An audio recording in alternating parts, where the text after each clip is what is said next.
नमस्कार, Shriram time news मध्ये मी गायत्री परदेशी आपलं स्वागत करते। सुरुवातीला पाहूया 24 तासातील ताज्या घडामोडी। धुळे महानगरपालिकेचे सन 2020-21 या वर्षाचे सुधारित आणि सन 2021-22 चे मूळ अंदाजपत्रक स्थायी समिती सभापतींना सादर।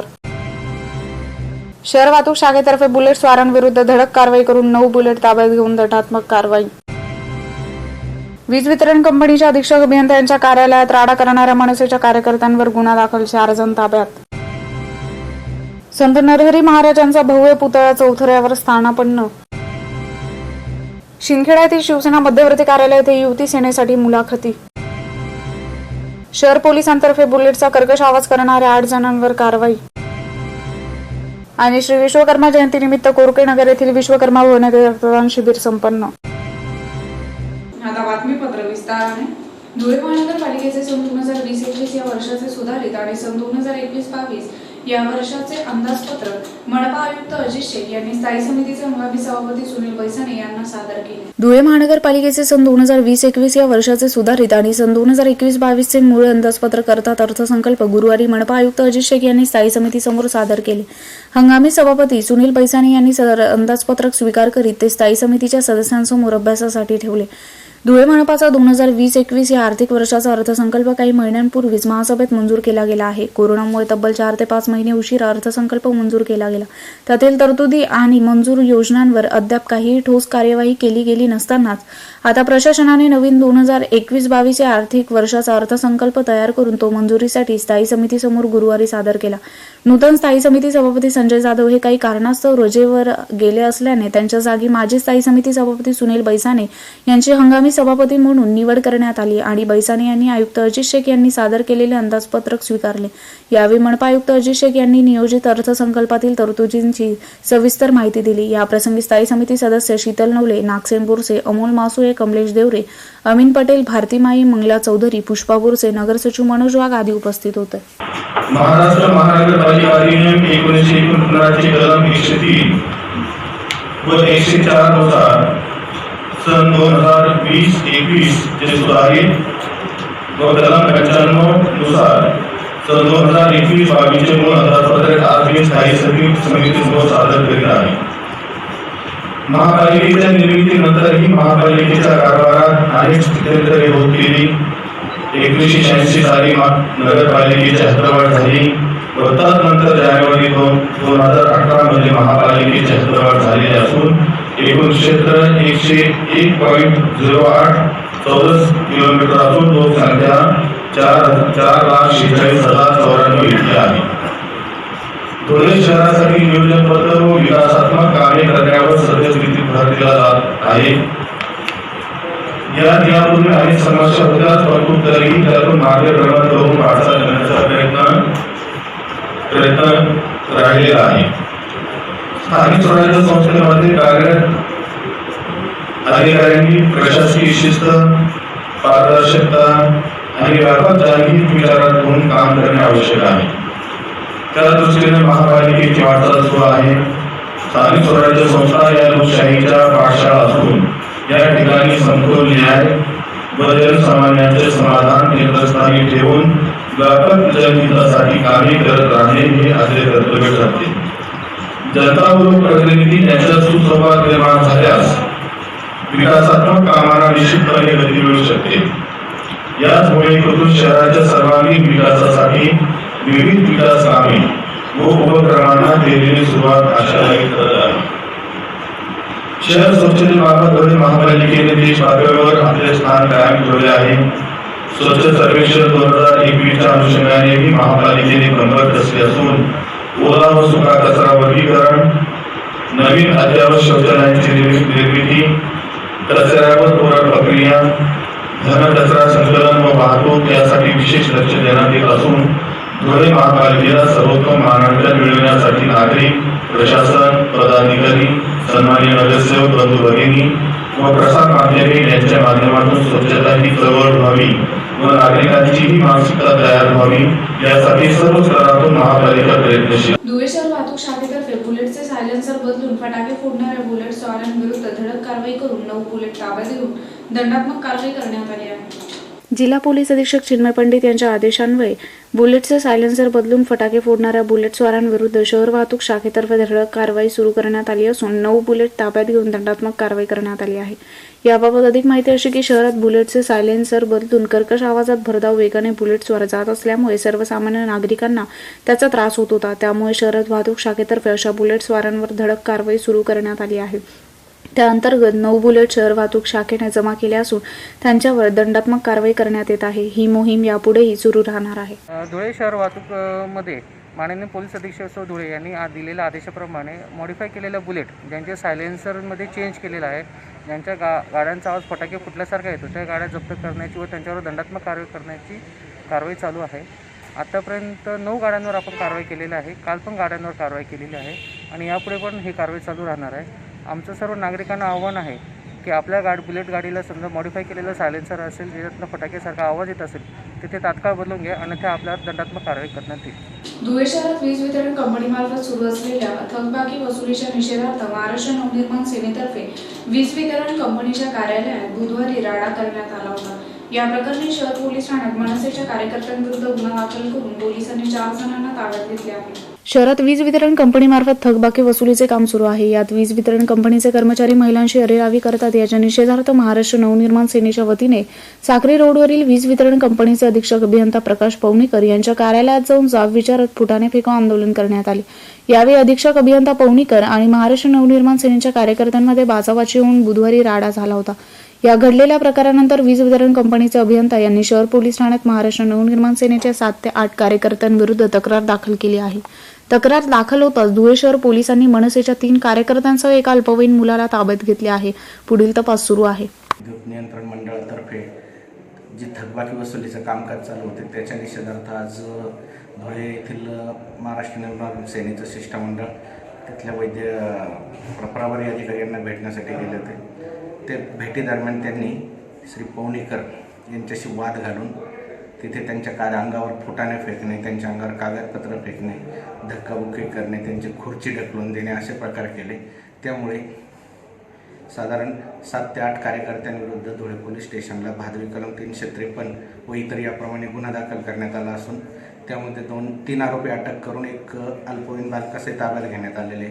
पुढील तपास चालू आहे. धुळे महानगरपालिकेत संत नरहरी महाराज यांचा पुतळा बसवण्यात येत असून गुरुवारी महाराजांचा भव्य पुतळा शहरात दाखल झाला. तो क्रेनद्वारे महापौरांच्या उपस्थितीत चौथऱ्यावर ठेवण्यात आला.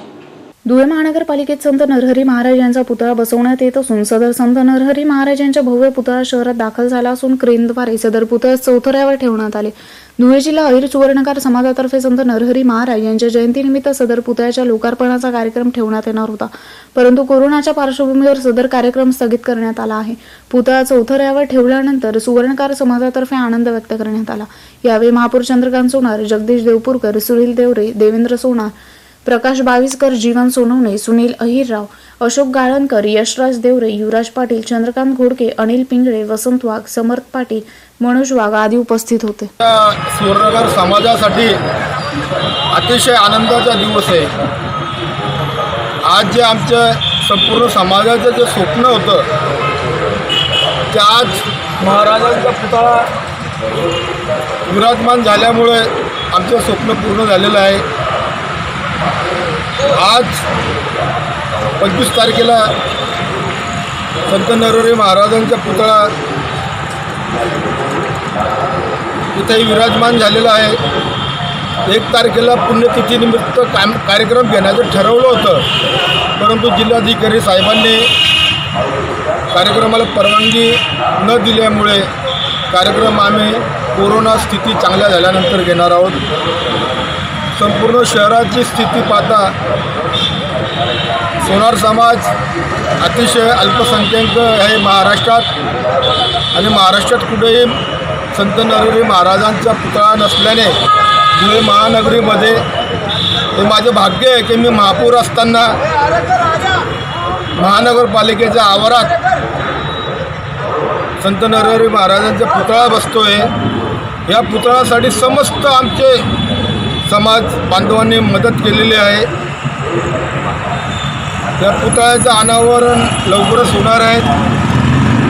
आदरणीय जिल्हाधिकारी साहेब SP साहेब, आयुक्त, माजी महापौर, सर्व नगरसेवक, पक्षाचे डॉक्टर सुभाष भामरे, राहुल साहेब असतील, जिल्हाध्यक्ष अनुप अग्रवाल, आपले समाजाचे सर्व नेते मंडळी, सर्वांचा याच्यात महत्त्वाचा भाग आहे आणि हा पुतळा लवकरात लवकर कार्यक्रम होणार आहे ही दक्षता घ्यावी आणि आज आमच्यासाठी फार मोठा आणि आनंदाचा दिवस आहे. महाराष्ट्रातील विविध जिल्ह्यांमध्ये युती सक्षमीकरणासाठी युती सेनेची स्थापना करण्यात येत आहे. त्या अंतर्गत शिंदखेडा येथील शिवसेना मध्यवर्ती कार्यालय येथे युती सेनेसाठी मुलाखतींचे आयोजन करण्यात आले होते. महाराष्ट्रातील विविध जिल्ह्यांमध्ये युती सक्षम करण्यासाठी युती सेनेची स्थापना करण्यात येत आहे. त्या अंतर्गत शिंदखेडा येथील शिवसेना मध्यवर्ती कार्यालय येथे युती सेनेसाठी मुलाखतींचे आयोजन करण्यात आले होते. शिंदखेडा येथे शिवसेना शाखेच्या वतीने युवा सेनेचे नेते तथा पर्यटन विकास मंत्री आदित्य ठाकरे यांच्या आदेशानुसार महाराष्ट्र राज्यात युती सेना स्थापन करण्यात यावी यासाठी महाराष्ट्र राज्य युती सेना राज्य कार्यकारिणी सदस्य शीतल देवरुखकर यांच्या नेतृत्वाखाली मार्गदर्शन शिबिर व युतींच्या मुलाखती घेण्यात आल्या. युवा शक्ती सक्षम करण्यासाठी संपूर्ण महाराष्ट्रात हा कार्यक्रम आयोजित करण्यात आला होता. यावेळी शिंदखेडा व शिरपूर या मतदारसंघातील आलेल्या युती कार्यकर्त्यांच्या मुलाखती घेऊन त्यांना शिवसेनेच्या ध्येय धोरण, आपल्या महाविद्यालयीन जीवनात होणाऱ्या त्रासाची, युवतींवर होणाऱ्या अत्याचारापासून सुटका व्हावी यासाठी युवकांसोबत युवतींनीही धडाडीने पुढे यावे याविषयी मार्गदर्शन करण्यात आले. या मुलाखतीत शिंदखेडा व शिरपूर तालुक्यातील युवतींनी भरभरून प्रतिसाद दिला. याप्रसंगी जिल्हाप्रमुख हेमंत साळुंके, उपजिल्हाप्रमुख भूपेंद्र राजपूत, पंकज गोरे, युवा सेना उपजिल्हाप्रमुख गणेश परदेशी, प्रदीप पवार, अशोक कोळी, अभिषेक बोरसे, विजय पावरा, अत्तरसिंग पावरा, किशोर पाटील, ज्योती सिसोदे, वीणा वाघ, जयश्री वानखेडे, अलका कापुरे, अर्चना देसले, विजया ठाकूर, नंदा पवार, विजया मराठे, योगेश्वरी सावंत, संगीता अहिरे, सुनंदा पवार, सरिता महाजन, ज्योती महाजन आदी उपस्थित होते. सुरुवात झालेली आहे. 19 तारखेला आम्ही नाशिक केलं, 20 तारखेला नाशिक ग्रामीण झालं, 21 तारखेला नंदुरबार झालं, नंदुरबार नंतर जळगाव झालं, काल नंदुरबार झालं आणि आज धुळे. संपूर्ण उत्तर महाराष्ट्राचा दौरा करताना मला एक लक्षात आलं, उत्तर महाराष्ट्राच्या युवती जे करू शकतात ते महाराष्ट्रात कुठल्याही युवती करू शकतात नाही. तेव्हा मैत्रिणींनो, मी तुम्हाला आव्हान करेन, आज संपूर्ण महाराष्ट्रामध्ये आदित्य साहेबांची लोकप्रियता लक्षात घेता महाराष्ट्रातला प्रत्येक तरुण आदित्य साहेबांच्या मार्गदर्शनाखाली काम करण्यासाठी धडपडत आहे. मी आपल्याला आव्हान करेन की जर आपल्याला ही सुवर्ण संधी मिळत असेल युवती सेनेच्या माध्यमातून तर कृपया ही संधी दवडवू नका. ही सुवर्ण संधी आहे. तेव्हा मी आपल्याला पुन्हा एकदा आव्हान करते की या युवती सेनेमध्ये सहभागी व्हा. विद्यार्थिनींचे प्रश्न सोडवूया, विद्यार्थ्यांचे प्रश्न सोडवूया, युवतींचे प्रश्न सोडवूया आणि एक वेगळा ठसा उमटवूया.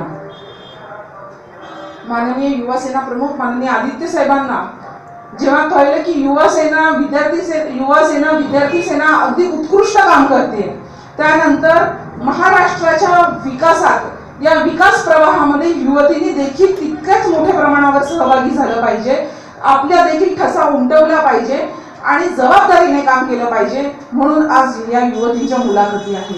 तर मी कृपया आपल्याला सांगते की मुलाखती आहेत म्हणून घाबरून जाऊ नका. धुळे शहर पोलिसांतर्फे कर्कश आवाज करणाऱ्या 8 बुलेट ताब्यात घेऊन त्यांच्याकडून दंड वसूल करण्यात आला आहे. यामुळे बुलेटच्या सायलेन्सरमध्ये बदल करणाऱ्यांमध्ये घबराट पसरली आहे.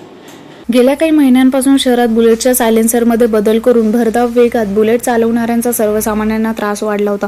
शिवाय अशांतताही निर्माण होत होती. त्यामुळे शहर व पोलिसांतर्फे कर्कश आवाज करणाऱ्या 8 बुलेट ताब्यात घेऊन त्यांच्याकडून दंड वसूल करण्यात आला. धुळे शहरात काही महिन्यांपासून बुलेट दुचाकी वाहनांना कंपनीकडील मूळ सायलेन्सरमध्ये बदल करून मोठ्या आवाजाचे सायलेन्सर बसवून काही टवाळ लोक शहरात मोठ्याने आवाज करीत फिरून सर्वसामान्यांना त्रास होईल अशा पद्धतीने वाहन चालवित शहरात अशांतता निर्माण करीत आहेत. त्याबाबत अशा बुलेट चालकांचा शोध घेऊन त्यांच्यावर कारवाई करण्याबाबत पोलीस अधीक्षक चिन्मय पंडित यांनी सर्व पोलीस ठाण्याच्या प्रभारी अधिकारी यांना आदेशित केले होते. त्या अनुषंगाने दिनांक 19 फेब्रुवारी रोजी चिन्मय पंडित यांच्या आदेशान्वये गौरव गिरीश खरे वय 32 राहणार धुळे हा त्याच्या ताब्यातील बुलेट मोटरसायकल क्रमांक MH18 X7255 ही मोठ्याने आवाज करणारे सायलेन्सर लावून वाहन चालवताना मिळून आल्याने त्याच्यावर शहर पोलिसांकडून कारवाई करण्यात येऊन त्याच्याकडून 8,000 रुपये दंड वसूल करण्यात आला होता. त्यानंतर दिनांक 24 फेब्रुवारी रोजी धुळे शहर पोलीस ठाण्याचे पोलिसांकडून सर्वसामान्य लोकांना त्रास होईल अशा प्रकारे दुचाकी वाहनांना कंपनीकडील आलेल्या सायलेन्सरमध्ये बदल करून मोठ्या आवाजाचे सायलेन्सर बसवून घेऊन मोठ्याने आवाज करीत जाणारे 8 बुलेट दुचाकी वाहन ताब्यात घेऊन त्यांच्याकडून दंड वसूल करण्यात आला. त्याशिवाय सदर वाहनांचे आवाज करणारे सायलेन्सर पोलीस ठाण्यात काढून घेऊन नाश करण्यात आले आहे. अशा प्रकारे मोठे आवाज करणाऱ्या वाहनांवर कारवाईची मोहीम सुरू असून यापुढे अशा वाहनांवर नियमित कारवाई करण्यात येणार आहे. धुळे शहरामध्ये कर्णकर्कश सायलेन्सर बसवून वाहन चालवून जनतेला त्रस्त करण्याबाबत मोठ्या प्रमाणावर प्रकार दिसून येत होते. त्यावरून मान्य पोलीस अधीक्षक सो यांनी सर्व पोलीस ठाण्यांना कारवाई करण्याबाबतचे आदेश केले होते. धुळे शहर पोलीस स्टेशनतर्फे 18 फेब्रुवारीपासून नियमितपणे कारवाई करण्यात येते. 8 बुलेट वाहने ताब्यात घेण्यात आले. ताब्यात घेण्यात आल्यानंतर त्यांच्याकडून दंड वसूल करण्यात आला. तसेच त्या वाहन मालकाला सांगून त्याने मेकॅनिक घेऊन आणि त्याचे मूळ सायलेन्सर वाहनाला फिट केल्यानंतर त्याचं जे कर्कश आवाज करणारे सायलेन्सर आहेत ते आम्ही ताब्यात घेतले आणि त्यानंतरच ते वाहन त्याच्या ताब्यात दिले. ताब्यात घेतलेले कर्कश आवाज करणारे सायलेन्सर नाश करण्यात आले. मी याद्वारे जनतेला आवाहन करतो की अशा कर्कश आवाज करणाऱ्या सायलेन्सरमुळे वृद्ध नागरिक, आजारी पेशंट, अभ्यास करणारे विद्यार्थी यांना प्रचंड त्रास होत असल्यामुळे आपण एक सामाजिक बांधिलकी जपून यापुढे असे कर्कश आवाज करणारे दुचाकी वाहन वापरू नये आणि जे कोणी वापरतील त्यांच्यावर धुळे शहर पोलिसांतर्फे कठोर कारवाई केली जाईल. प्रभू श्री विश्वकर्मा जयंतीनिमित्त सोळे सुतार समाज शैक्षणिक व सांस्कृतिक मंडळातर्फे शहरातील कोरकेनगर येथील विश्वकर्मा भवन येथे रक्तदान शिबिराचे आयोजन करण्यात आले होते. विश्वकर्मा जयंतीनिमित्त सोळे सुतार समाज शैक्षणिक व सांस्कृतिक मंडळातर्फे शहरातील कोरकेनगर येथील विश्वकर्मा भवन येथे रक्तदान शिबिराचे आयोजन करण्यात आले होते. कोरोनाच्या पार्श्वभूमीवर रक्ताचा तुटवडा जाणवत असल्यामुळे सामाजिक बांधिलकी लक्षात घेऊन सुतार समाजातर्फे सदर रक्तदान शिबिराचे आयोजन करण्यात आले होते. यात समाजातील अनेक जणांनी रक्तदान करून सामाजिक बांधिलकी जोपासली. यावेळी एबी वाघ, भटू बागुल, दीपक शेलार, दिनेश शार्दूल, धर्मा मोरे, दिगंबर वानखेडकर, विजय शेलार, स्वप्नील बागुल, किरण वाघ, महेश बागुल, विजय वाघ, भूषण शेलार, उमेश वाघ, धनंजय शेलार, प्रशांत जावळेकर, कल्पेश वाडेकर, तुषार चव्हाण, अरुण वाडेकर, केतन बागुल आदी उपस्थित होते. शहरवासियांना विश्वकर्मा जयंतीच्या हार्दिक शुभेच्छा. आज दिनांक 25 फेब्रुवारी 2021 रोजी विश्वकर्मा जयंतीनिमित्त रक्तदान शिबिर आम्ही इथे आयोजित केलं होतं. तर त्या निमित्ताने इथं चांगला प्रतिसाद आम्हाला देत आहेत नागरिक. पुन्हा पाहूयाच्या घडामोडी. धुळे महानगरपालिकेचे सन 2020-21 या वर्षाचे सुधारित आणि सन 2021-22 चे मूळ अंदाजपत्रक स्थायी समिती सभापतींना सादर. शहर वाहतूक शाखेतर्फे बुलेट स्वारांविरुद्ध धडक कारवाई करून 9 बुलेट ताब्यात घेऊन दंडात्मक कारवाई. वीज वितरण कंपनीच्या अधीक्षक अभियंता यांच्या कार्यालयात राडा करणाऱ्या मनसेच्या कार्यकर्त्यांवर गुन्हा दाखल, 4 जण ताब्यात. संत नरहरी महाराजांचा भव्य पुतळा चौथऱ्यावर स्थानापन्न. शिंदखेडा येथील शिवसेना मध्यवर्ती कार्यालय येथे युवती सेनेसाठी मुलाखती. शहर पोलिसांतर्फे बुलेटचा कर्कश आवाज करणाऱ्या 8 जणांवर कारवाई. आणि श्री विश्वकर्मा जयंतीनिमित्त कोरकेनगर येथील विश्वकर्मा भवन येथे रक्तदान शिबिर संपन्न. याचबरोबर श्रीराम टाइम न्यूजचे बातमीपत्र संपले. दिवसभरातील ताज्या घडामोडींसाठी पाहत राहा श्रीराम टाइम न्यूज. भेटूया पुढील प्रसारणात. तोपर्यंत नमस्कार.